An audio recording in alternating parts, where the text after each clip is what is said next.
On a warm, thankfully not so humid July afternoon, we kept things pretty quiet throughout the course of the day. That being said, there are some rain chances that want to try to start sneaking in as early as tomorrow. In the meantime, though, again, the quiet time lapse showing partly to mostly sunny skies from start to finish from Indigo Sky Casino and Resort outside of Seneca, Missouri. And we're still looking good from 7th and Range Line at 1017 on this Tuesday night. 73 now in Joplin and at Joplin Regional, with it feeling exactly like 73. Thanks to the dew point starting to drop off just a little bit, so it won't be overly humid. In fact, barely humid as we go into the overnight hours. Most of us are sitting in the mid 70s at 1017, so not much of a variation in temperatures, but the dew points, while for some they've dropped, we've seen a little uptick in others. So when we have dew points in the mid 60s to almost 70 degrees, it could start to feel a little bit muggy for some spots during the overnight, but again, the mugginess so far won't result in any rain chances for tonight. It will, however, still feel like we're in the mid to upper 70s, but eventually we will drop back into the upper 60s to get our Wednesday morning started with a dry commute for the morning before rain chances start to sneak in. Thankfully, we didn't have any rain coming out of western Kansas head our way. In fact, everything's pretty much falling apart as it takes a dive toward Guymon in the Oklahoma Panhandle.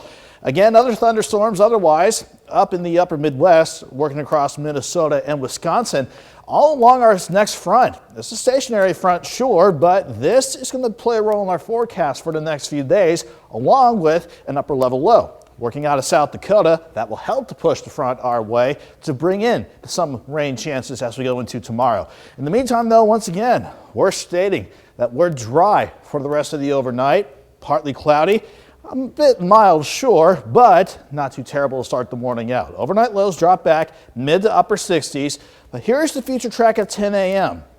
I would not be surprised that as the front and the upper wave starts to work with the building heat and humidity throughout the late morning and certainly into the afternoon, I wouldn't be surprised if we had a few storms try to get going on the Kansas side, but then they'll become more numerous or at least more scattered as we go into Wednesday afternoon.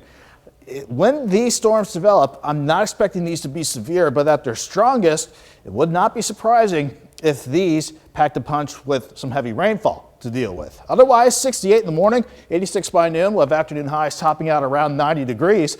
Once we get past sunset, and certainly by this time tomorrow night, the rain chances die off. We'll hold on to partly cloudy skies and we'll be mild again with lows back in the upper 60s. And then we'll drop the temperatures a little bit for Thursday. Upper 80s for highs, maybe a stray storm chance, but Thursday is looking relatively dry as the system temporarily lifts back to the north. That means we're dry and hot to start the weekend out on Friday, but then here comes a stronger upper level low, and this wants to hang around for Saturday and Sunday. While this will bring scattered rain chances back in for Saturday and Sunday, that will bring a little bit of a cool down our way, thankfully. Let's go 90 tomorrow, 87 Thursday, back to 90 on Friday. We'll go from 88 on Saturday to lower 80s for highs for Sunday and Monday.